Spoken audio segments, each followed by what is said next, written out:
Yo, YouTube, what's up with your boy? Sports and Fitness Rants. I'm back, guys. Click that like button. Subscribe to my channel. So, guys, I'm going to continue with my Forgotten Team series. And today I want to talk about the 1989 to 1992 Cleveland Cavaliers. They had a little window there in the late 80s into the early 90s, that transition, where it seemed or it looked like the Cleveland Cavaliers might be the next team up, right before a team like the Chicago Bulls, after the Detroit Pistons, right, of those late 80s into the early 90s. And, I want to continue doing these forgotten teams and mention some of these forgotten players on these teams, because a lot of these guys, like I said, they're forgotten, they're disrespected right now, the era, the late 80s, the 90s era in particular. So I just want to talk about some of these teams, and today we're going to talk about the 1989 to 1992 Cleveland Cavaliers. So when we think about the Cleveland Cavaliers, guys, let's talk about 1987. I want to say 1987, I believe. That season, the Cleveland Cavaliers drafted Brad Daugherty, Mark Price, and Ron Harper, I believe, that year. They had those three players as rookies in 1987, I believe, guys. I could be wrong. And the reason why I want to start there is because that would be their core, right? You'd have guys like Brad Daugherty, Mark Price, Ron Harper, Craig Elo, Larry Nance, Hot Rod Williams, Mike Sanders. This would be the core of the Cleveland Cavaliers for the next couple of seasons. So now let's fast forward to 1989, right? Because that's what I want to start with, the 1989 Cleveland Cavaliers, guys. And you look at that team. They won, I believe they won 57 games that season. They were the number 3 seed in the NBA Eastern Conference that year. And they were led by, like I said, guys like Brad Daugherty, who would give you about 20 points, 10 rebounds a game, a solid big man of that time. Now, Brad Daugherty, you may not know who he is. He's not in the Hall of Fame. You may not recognize the name. However, Brad Daugherty, to me, would be in the Hall of Fame if he did not have a shortened career due to injuries. He ended up having a very bad back injury towards the end of his career. I believe he only played 8 seasons. But I believe he was a 5-time All-Star during that time. Like I said, guy would give you 20 and 10. A good intimidator down low in the post. Just a big body, man. Brad Daugherty was just a big dude, man. Mark Price, another leader of the Cleveland Cavaliers 1989 team. One of the most underrated point guards of that era. Would give you anywhere between 17, 18 points a game, 7, 8 assists a game. A solid ball handler, didn't turn the ball over a lot. Like I said, just a really good, solid, pure point guard. Mark Price, man, and a solid shooter, man. The guy would knock down the shot, man. Great jump shooter, Mark Price, man. Doesn't need a lot of respect. You had guys like Ron Harper. A lot of people, they think about Ron Harper, they think about the Chicago Bulls of the late 90s. And yes, Ron Harper had an impact on those Chicago Bulls teams defensively. But what a lot of people don't realize is when Ron Harper first came into the NBA, I believe in 1986, like I said, or 87, I can't remember, guys. He was being touted as a Michael Jordan type player, a 6'6" guard on the wing with athleticism that could run the floor, could dunk. The only difference was he didn't quite have the arsenal of a Michael Jordan, right? Didn't have the creativity of Michael Jordan, but he was labeled as an athletic wing like that. A solid defensive player, like you guys all know. Like I said, I think Ron Harper at his peak was averaging 22 points a game, 6 rebounds, 6 assists, or 5 rebounds, 5 assists, right in that area. 25 and 5 kind of guy. Like I said, a solid defensive player, great athleticism. Ron Harper, another player on that Cleveland Cavaliers squad. Craig Elo, the very scrappy, defensive-minded, tough-minded, just a tough, gritty player from that era. Craig Elo, the guy that we all know was there when Michael Jordan hits the shot, right? You had guys like a Hot Rod Williams, who was a really solid power forward of that time. Good solid role player. Could give you anywhere between, 15 points a game, maybe 7, 8 rebounds a game.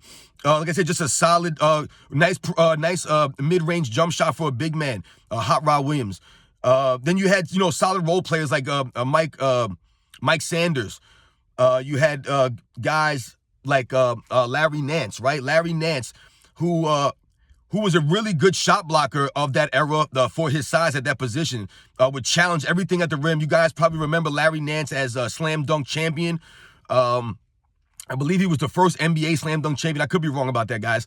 But Larry Nance, just a high flyer, man, a great role player to have on your team. Like I said, an intimidating shot blocker down there for the Cleveland Cavaliers. So when you think about the players I just mentioned, and we think about the 1989 Cleveland Cavaliers, like I said, they won 57 games that season, guys.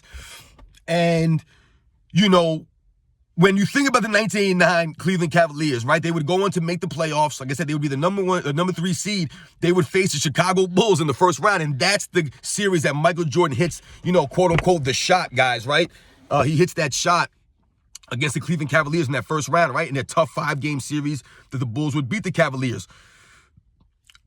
But like I said, the reason why that shot by Michael Jordan was so iconic and it meant so much is because, like I said, the Cleveland Cavaliers were supposed to be the next team up. You had the bad boy Pistons, right, the late 80s going into the early 90s Eastern Conference. But the next team up was supposed to be the Cleveland Cavaliers. Like I said, when you think about the personnel they had top to bottom, they had one of the most deepest teams in the NBA. I believe that season they had, I think, 3 or 4 guys averaging more than 17 points a game. I think they had 5 or 6 guys in double figures that season. So they were a very top-to-bottom deep team. They were a very well-coached team, coached by the great Lenny Wilkins, who not only was a great coach, was also a Hall of Fame player at the point guard position. So you had all that going for you. And like I said, they were supposed to be the next team up. The Chicago Bulls ended up leapfrogging them, and that's why that shot by Michael Jordan was so iconic. And that series meant so much. No one was picking the Bulls to win that series. The Cleveland Cavaliers were the better team. On paper, they just didn't have a Michael Jordan player. But when you think about the 1989 Cleveland Cavaliers, like I said, they won 57 games that season. I think they were the number 3 defensive team that year. And like I said, the talent was there. The coaching was there. And after Detroit Pistons, like I said, it was supposed to be the Cleveland Cavaliers. They were being talked about as the team coming up. When you think about the players that they drafted, Ron Harper, Mark Price, Brad Daugherty, and you think about guys like Larry Nance and Craig Elo and Hot Rod Williams and Mike Sanders, they had players, capable players. So a lot of people in the news and the press thought the Cavaliers, because they had made the leaps, right? They had went from, I believe, 38 wins one season. Then when they drafted those players, I believe they won like 31 games, and they won like 42 games, and now they won 57 games in 1989. And like I said, they would go on to lose to Chicago Bulls in the first round, and a big upset, man, because of the greatness of Michael Jordan. But then in the 1990 season, that following year, the Cleveland Cavaliers would make a change. I believe that they would trade Ron Harper away from the team, and they would make Craig Elo the starter in 1990 season. And in that season, the Cleveland Cavaliers took a step back, and I believe that they made the playoffs. I believe they won 42 games maybe that season, as previously they had won 57. And like I said, they had made some changes to the roster. I believe they brought in Steve Kerr at that time. I think he was only in his like a second or third year in the NBA. But they took a step back, and they were bounced out of the playoffs by the Philadelphia 76ers, Charles Barkley's Philadelphia 76ers in the first round in the 1990 playoffs.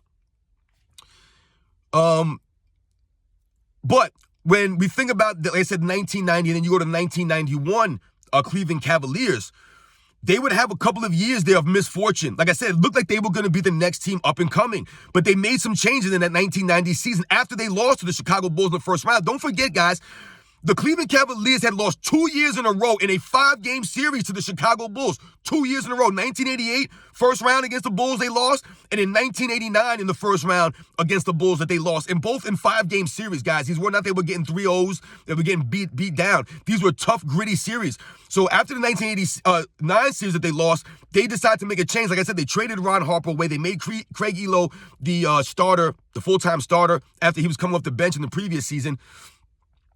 And they still have the other guys there, Brad Daugherty, Mark Price, Larry Nance, Hot Rod Williams, Mike Sanders. You still had those veterans there.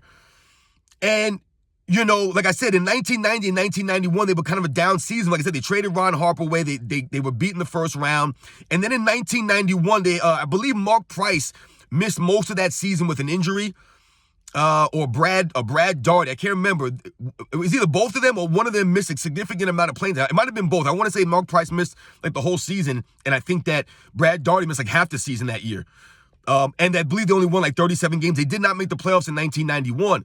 However, in 1992, the Cleveland Cavaliers would be healthy again, right? And they'd have their main core together. Mark Price, Brad Daugherty, Larry Nance, Craig Elo, Hot Rod Williams. They still had that core together. They were still deep from top to bottom. Now they had guys like a Terrell Brandon. And, you know, in 1992, I believe they won 57 games again in 1992. I can't remember what seed that they finished, guys. I want to say that they were the number 2 seed that year after the Chicago Bulls. And they would go on to face the Chicago Bulls. They would go all the way to the Eastern Conference Finals that season, guys. And this would be their first conference finals appearance with that core group, with Lenny Wilkens leading the charge. And they would face the Bulls in that Eastern Conference Finals. And it was a very tough series, guys. It went 6 games. The Bulls won 4 games to 2. But it was tied 2 games to 2 going into Game 5, guys. And the Bulls would, like I said, would win Game 5 and win the series in 6. However, the Cleveland Cavaliers, like I said, if they didn't have the injuries in the previous season, you see the ascension of the Cleveland Cavaliers. And I think, you know, the trade of Ron Harper, the injuries in 1991, and the greatness of the Chicago Bulls, right? The greatness of Michael Jordan is what ultimately led to the end of the Cleveland Cavaliers in that early 90s. Like I said, they were supposed to be the next team up. It was supposed to be the Detroit Pistons, then the Cleveland Cavaliers. That's what everybody was figuring or assuming. Because, like I said, the talent that they had on that team top to bottom. But the Bulls leapfrogged them, and we all know what the Bulls would go on to do. But, you know, like I said, when we think about the Cleveland Cavaliers, guys, of 1989 to 1992, and we think about some of the players that I mentioned, we have to put some respect on some of these guys' names. Like I talk about a Mark Price, who I believe is a 4-time All-Star. I believe he was 4-time All-NBA. Solid point guard. Very underrated point guard in NBA history. Mark Price. When we talk about someone like a Craig Elo, very underrated defensive player. Like I said, just a very hard-nosed player, just a very gritty and tough player, Craig Elo. Craig Elo, when you watch some of those Cleveland Cavaliers playoff series, and you watch some of them in particular against the Chicago Bulls and him guarding Michael Jordan, he did a very good job against Michael Jordan. A very commendable job, very admirable job against Michael Jordan. Craig Elo, I believe, was 6'6", about 220. So he had the size, and like I said, he had the grit. When we mention guys like Larry Nance, like I mentioned, a really good shot blocker at that position, the power forward position, a high flyer, good little mid-range game, good around the rim, Larry Nance, solid rebounder, could run the floor.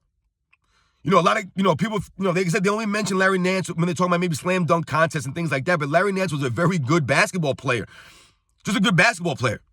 And we talk about someone like a Brad Daugherty, guys. Like I told you, Brad Daugherty, to me, would be in the Hall of Fame if he did not have the injuries at the tail end of his career, which shortened his career to, I believe, only 8 seasons. But Brad Daugherty was a constant 20-10 guy, consistent 20 and 10 guy for his entire career. A big body, solid rebounder, a solid presence on the defensive end. Wasn't the quickest of foot kind of guy, the greatest athlete per se, but just a quality big man of that era. Brad Daugherty, man, doesn't get a lot of, not a lot of love. People don't mention his name much. And Ron Harper, guys, like I said, when people think about Ron Harper, they always think about the Chicago Bulls of the late 90s, rightfully so. Ron Harper was a big contributor to those championship run, to that dynasty. We all loved Ron Harper on the Chicago Bulls, right? And, but like I said, when you think about Ron Harper coming into the NBA, guys, he was a Jordan-esque type of player, type of talent, the athleticism, the size, the defensive ability, the ability to run up and down the court to finish, dunking-wise and things like that. Ron Harper, like I told you, give you 22 points, 5 rebounds, 5 assists, a steal. Like I said, just a solid player, man. Like I said, a 20 points per game player when he first came into the league. His first, 7, 8 years in the league until he had that knee injury that's kind of derailed him just a little bit. So, shout out to the Cleveland Cavaliers, man.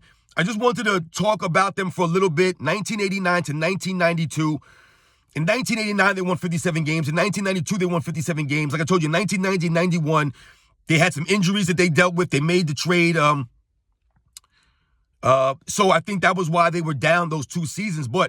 And also, like I said, the Bulls leapfrogging them in the 1989 playoffs.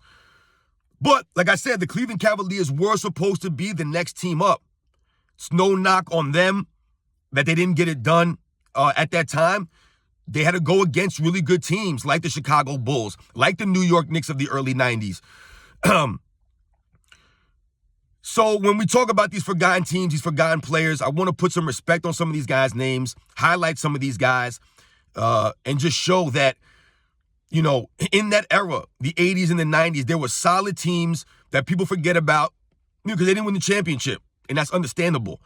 But they were still solid teams with really good players on them. A lot of times you hear people talk about players of past eras, and if they're not Hall of Famers or if they don't know the player, the name, they'll try to downplay these guys like they weren't great or they weren't solid or they weren't good. Guys like Mark Price, guys like Larry Nance, guys like Brad Daugherty, guys like Ron Harper, guys like Craig Elo. These were solid, really good NBA players, man. Really good. Like I told you, Brad Daugherty to me would be a Hall of Famer without the injuries, and Mark Price is a borderline kind of Hall of Fame type player. He really is, guys. So I hope you guys enjoyed this video. It's my second video on forgotten teams. I did a video about the New York Knicks from 1991 to 1993. Today, we're talking about Cleveland Cavaliers from 1989 to 1992 and some of the players that were on that team, man. So shout out to the late 80s, early 90s Cleveland Cavaliers.